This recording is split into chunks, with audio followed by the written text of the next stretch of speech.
Bienvenue sur la chaîne Génération 4x4, Rétromobile 2025. Donc je vous emmène faire un petit tour.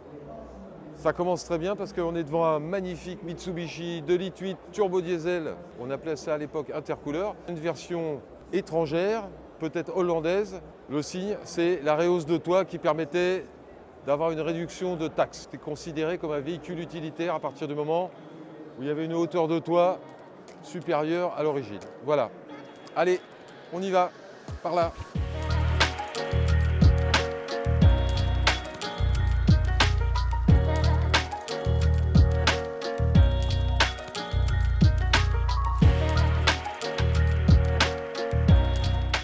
Donc là, on est sur le stand Mio, une nouvelle marque montée par Roll. Ici, vous avez deux magnifiques défendeurs. Tout est en V8, que de la pièce neuve. Beaucoup de choix de finition, le cuir, les couleurs, la totale. Et moi, ce que j'aime bien, on aime, on n'aime pas, mais c'est quand même le tableau de bord qui garde les deux ronds, les deux compteurs Land Rover, mais version moderne. Voilà, intérieur cuir, les portes, comme sur les versions V8, démontables. Alors, c'est pas toujours pratique parce que ça s'ouvre plus que coulissant comme ça, mais ça a le charme de la voiture de l'été, on peut enlever les hautes portes. Donc là, on va laisser la parole à Roll qui va vous présenter sa société. Bonjour tous, je m'appelle Roel de Carcave en Belgique. On a 5 endroits mondiaux et on crée le Mio, Make It Your Own, des Defender, des vrais Defender V8, des époques les années 86. On a plusieurs différents modèles. Nous sommes dans le Nomad. Le Nomad a le roll cage à l'extérieur, elle est un peu plus large. Dans le 110, elle a 6 pièces au derrière et on fait des restaurations complètes. C'est une passion des Defender, mais des vrais V8, pas des diesels, mais des vrais V8 qu'on restaurait complètement dans un niveau très haut. Et on a 4 différents styles. On a le Safari, le Nomad, le classique et le Urban. Et vous avez des choix, vous pouvez personnaliser. Ça c'est Mio, Make It Your Own. Si vous cherchez un Defender refait, restauré et très cool, vous pouvez être chez Carcave, chez Mio.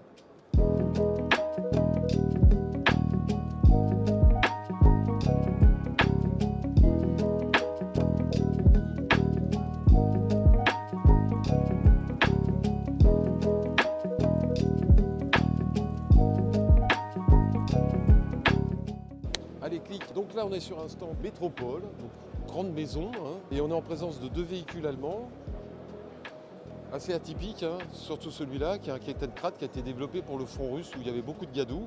Moteur NSU, petite chenille, et en fait, c'est un guidon symbolique qui freine quand on veut tourner à gauche. On braque à gauche, ça freine les chenilles de gauche, donc il tourne à gauche. Voilà, avec vitesse, avec deux passagers derrière.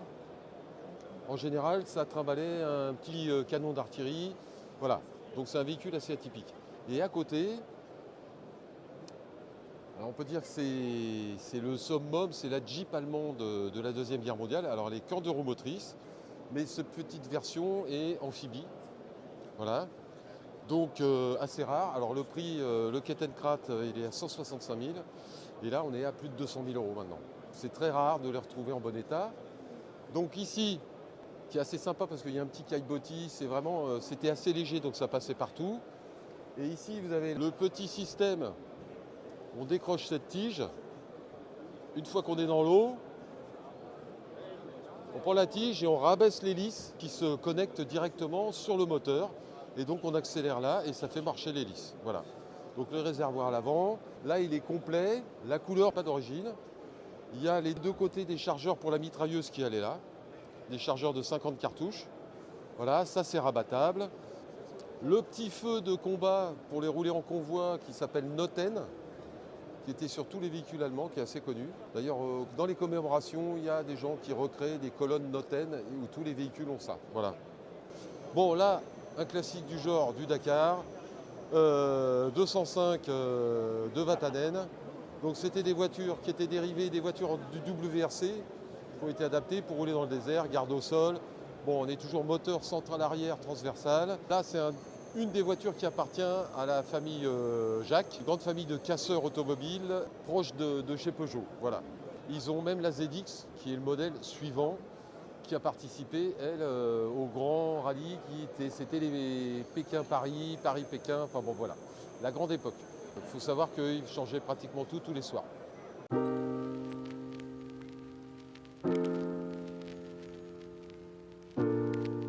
Là, on est chez Skoda et devant un truc improbable que je connaissais même pas, la version Tréca. Et c'est pas du matelas parce que c'est de la lame de ressort, donc c'est né dans les années 70.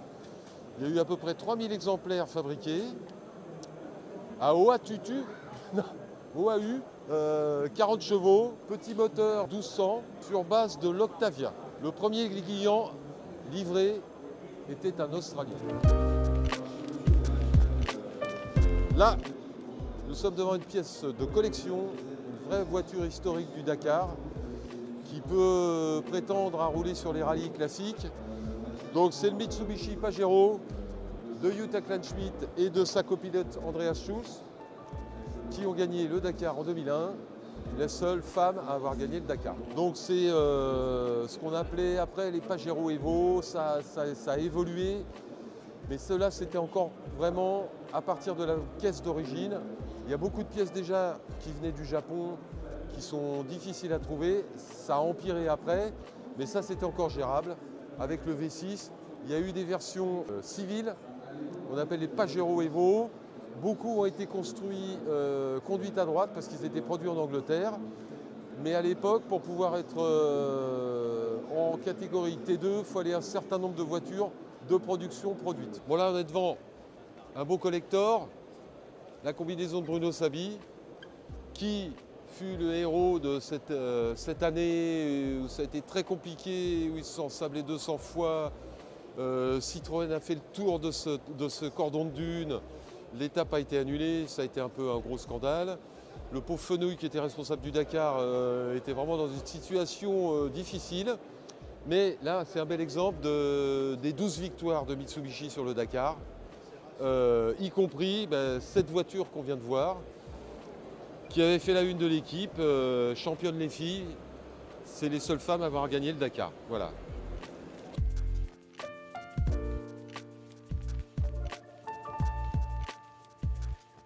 Action. Bon, on est devant le véhicule P17. Le véhicule P17 de la croisière jaune. Donc la version qui porte le petit logo d'Horus, c'est la reproduction du véhicule lourd, de cinéma lourd, d'où la présence de cette caméra Mitchell. Donc c'était un des véhicules équipés des chenilles de Monsieur Kégresse, qui était ingénieur, qui a débuté sa carrière en tant que mécanicien du Tsar de Russie avant la révolution de 1917. Et donc il a inventé ce système de chenilles pour les véhicules du Tsar. Et M. Citroën a racheté ce principe pour installer sur ses voitures et ses véhicules utilitaires. Il a commencé un petit peu une bagarre avec Renault pour la conquête du Sahara. Vu le succès médiatique de ces aventures qui étaient filmées, il a enchaîné sur les croisières noires. Donc c'est parti d'Algérie. Ils ont rejoint Madagascar en plusieurs groupes. Un groupe a été en Afrique du Sud et ils se sont tous rejoints à Madagascar. Plusieurs années plus tard, après la crise de 29, vu le succès médiatique, toujours, parce que M. Citroën était quand même un homme de médias, de communication, ils ont décidé de se lancer dans la croisière jaune. Un groupe partait de Pékin, direction l'ouest. Un groupe partait de Beyrouth, direction l'est. Et tout le monde devait se retrouver après la traversée de l'Himalaya. Donc ce véhicule, c'est un modèle P17, un moteur du P17, donc un petit 4 cylindres de 1,6 litre, qui est une réplica de la version P19, qui était une version un peu plus lourde. Mais on va laisser la parole à son propriétaire qui va vous en dire plus. Thibaut est le patron d'une société qui possède 350 véhicules pour le cinéma et c'est un passionné de tout ce qui est véhicules à chenilles. Didier nous a déjà bien expliqué les grandes lignes techniques de ce véhicule. Pour celui-là en particulier, donc c'est bien une reconstruction du modèle cinéma lourd. Donc on est vraiment sur un vrai châssis Kégresse Instinct, mais qui a été vendu dans le civil en France, qui n'a jamais quitté le pays. Et un passionné, il y a un peu plus de 30 ans, un passionné qui s'appelait Éric Deschamps, passionné des croisières, a reconstruit uniquement sur photo d'époque donc la configuration de la voiture cinéma lourd avec sa remorque et son système de campement, qu'on peut aujourd'hui mettre en place pour le public du rétromobile de façon un peu immersive avec tout le décor. Et ça permet un peu d'avoir vraiment cette ambiance et cet esprit croisière jaune qu'ont pu vivre les explorateurs de l'époque. Et on en profite même aujourd'hui pour perpétuer cette passion par des défis d'aujourd'hui, des défis actuels, grâce à l'expédition Kégresse que je porte sur mon t-shirt. Et là, on est sur une petite expédition de 5 tractions, parce qu'on ne peut pas faire l'expédition avec des autochenilles de nos jours, pour reproduire la route de la croisière jaune au plus proche, c'est-à-dire un Paris-Beyrouth, départ de Beyrouth jusqu'à Pékin, aller-retour. Donc 45 000 km pendant à peu près 5 mois et demi à 6 mois. Donc voilà, histoire de perpétuer la mémoire de ces hommes, le travail de ces hommes, et puis de comparer aussi le travail qu'ont pu faire ces hommes à l'époque et le monde aujourd'hui dans les mêmes zones géographiques. Bon, alors Génération 4x4, là, c'est pas du 4x4, c'est des chenilles, mais bon, ça a une vocation tout-terrain aussi, hein, et c'est même les débuts de cette grande aventure des véhicules qui permettaient d'aller partout, à l'époque où les croisières noires, les croisières jaunes ont fait découvrir à plein de gens des contrées inconnues, des tribus, des œuvres d'art. Donc vous retrouvez ça dans Génération 4x4, c'est le numéro 86. Merci à Thibaut de nous avoir permis d'essayer un de ces véhicules. J'avais jamais mis mes fesses dedans. Et le petit 1,6 litre sans pompe à essence, juste par gravité. C'est assez incroyable parce que ça roule 40 km/h, sans bruit. C'est les débuts de l'aventure.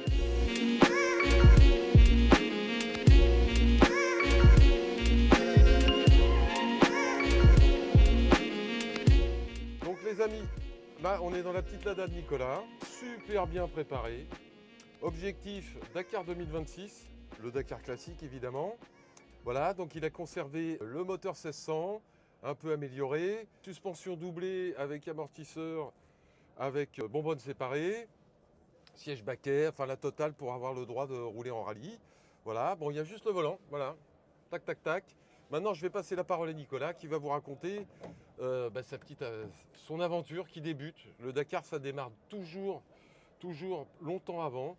Parce qu'il faut trouver les budgets, c'est pas donné. Et donc je pense que vu le succès de la voiture dans le salon, ça devrait le faire. Voilà. Et on espère qu'on sera là-bas.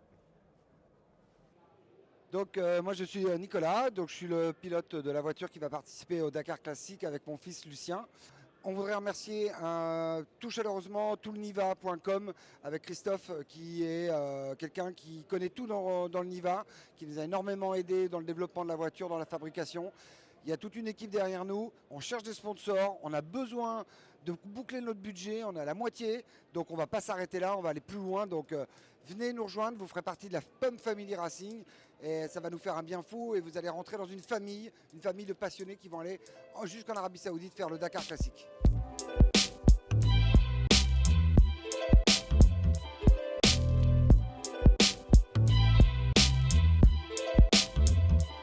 Bon, donc si vous aimez l'aventure, 2026, vous avez juste le temps de vous préparer, de restaurer votre traction. Et je passe la parole à Eric Masset de Biesse. Salut Génération 4x4, moi je m'appelle Eric Massier, lui c'est Bernard de l'Étoile. On part le 28 mars de la Concorde 2026 avec 5 tractions avant de cette couleur-là, c'est un jaune Citroën Panama. Et on va faire Paris-Pékin-Paris avec. Le but du jeu, c'est de suivre les traces de la croisière jaune. J'ai beaucoup voyagé dans le passé avec des tractions avant, tour du monde en traction, des rallyes track bar. Ça sera ma 70e expédition. Bernard a pas mal baroudé aussi Cap Nord avec sa traction. Et le but du jeu, c'est d'apporter du sourire sur le visage des gens et de parler de la sclérose en plaques, qui est une saloperie de maladie. Donc on travaille avec la fondation Sclérose en plaques et on va essayer de récolter de l'argent, mais aussi les aider à faire progresser la communication et la recherche sur cette maladie.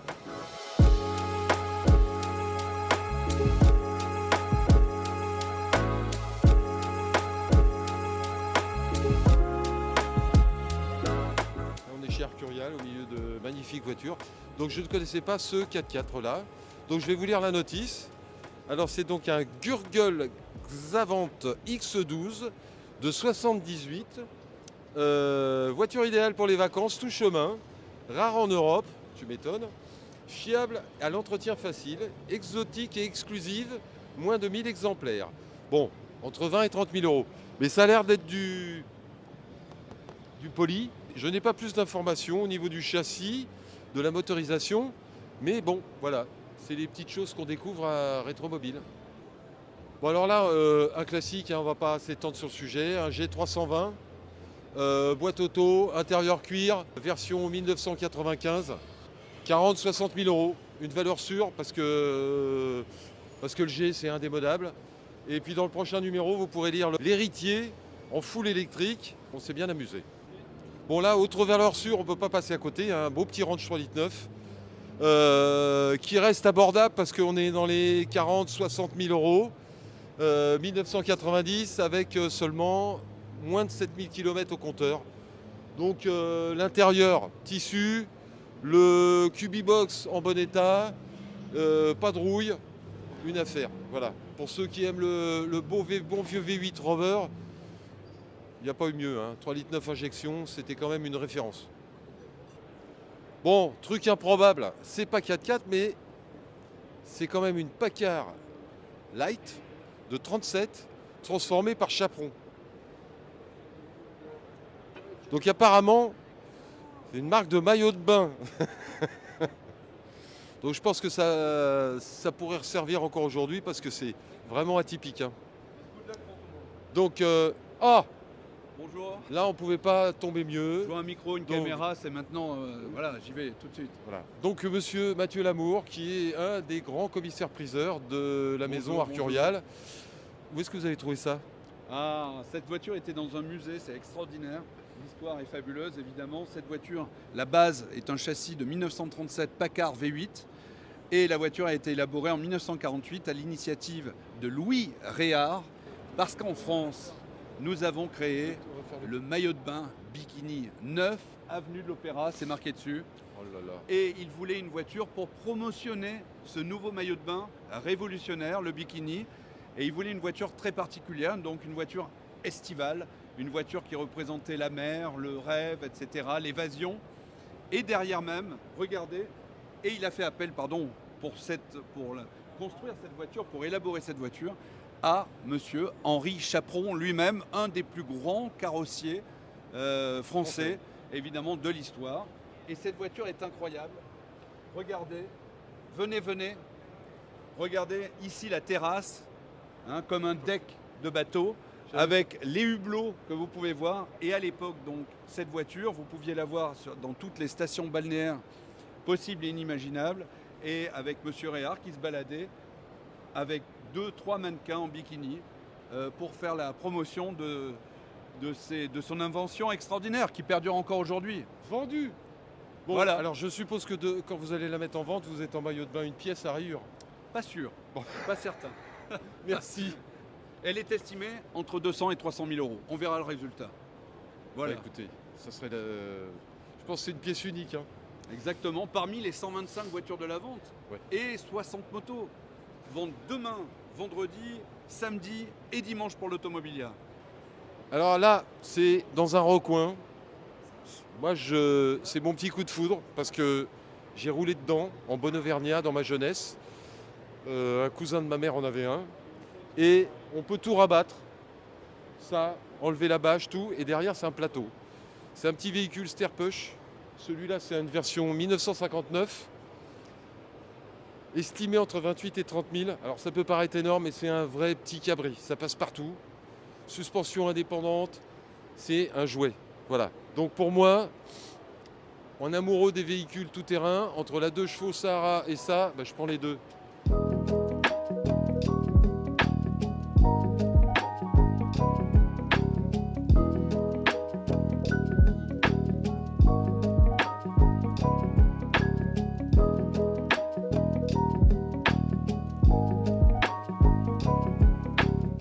Bon, alors là, après Arcurial, on chute au niveau des prix. On est dans le coin des véhicules à moins de 30 000 euros. Donc ça existe encore. Donc là, il y a un petit TD5 Defender 110, qui est bien équipé. Prix salon 30 000. Il était affiché à 38 450. Bon, le TD5, petit moteur increvable, 5 cylindres. J'ai roulé dedans pendant 10 ans, j'ai jamais eu d'ennui, il faut bien l'entretenir, faire les vidanges. Voilà, bon, il y a un treuil, petite protection, une calandre qui a été changée. Bon voilà, succès, vendu. Bon là, un classique du genre, petite Jeep Wrangler YJ, on la reconnaît à quoi? Les phares carrés qui ont fait scandale parce que avant c'était rond. Depuis la Willys, c'était des phares ronds. Donc là, c'est une version de 1989. Bon, elle n'a pas trop de kilomètres. Par contre, c'est le petit 4 cylindres parce que c'est l'époque où Renault l'importait en France. Voilà. Donc c'était le grand deal. Normalement, les vrais amoureux de la Jeep, ils achètent la version avec le 6 cylindres. Voilà, 4 litres, le fameux. Bon, alors là, deux classiques, hein, on ne peut pas faire plus classique. Ça a été des stars pendant des années dans le milieu du 4x4. Le roi des montagnes et de nos campagnes, le petit Suzuki, un 410. 14 000 €. Dans l'état où il est, bon, j'ai pas regardé en dessous, mais il est propre. Les autocollants, les petites jantes ne sont pas d'origine, mais c'est pas grave. Et à côté là, une autre idole. Bon, alors, vient de sortir la nouvelle Panda full électrique qui est loin de. Bon, on va pas faire de commentaires sur l'électrique. Là, elle est à 12 000 €. Bon, elle est mignonne, elle est propre. Années 90. L'intérieur est propre. Je pense que ça les vaut parce que dans cet état-là, je pense que c'est introuvable aujourd'hui. Bon, là, elle est exposée dans un salon, donc ils ont dû faire un effort. Il faut regarder en dessous, on n'est pas dans le moteur, mais franchement, c'est un investissement. Ça part un peu cher, mais il n'y en a plus. Voilà. Après, bon, encore un. Pas d'affichage du prix, mais bon, il est pratiquement d'origine. Un autre 410, donc voilà. L'intérieur propre, 2 places, l'idéal pour la montagne. Pas de malus parce que c'est une belle occasion. Voilà. Fin de ce tour d'horizon de Rétromobile 2025. Rendez-vous en février 2026 pour la 50e et dans les kiosques où vous trouverez le prochain numéro de Génération 4x4. N'oubliez pas de nous liker. Salut!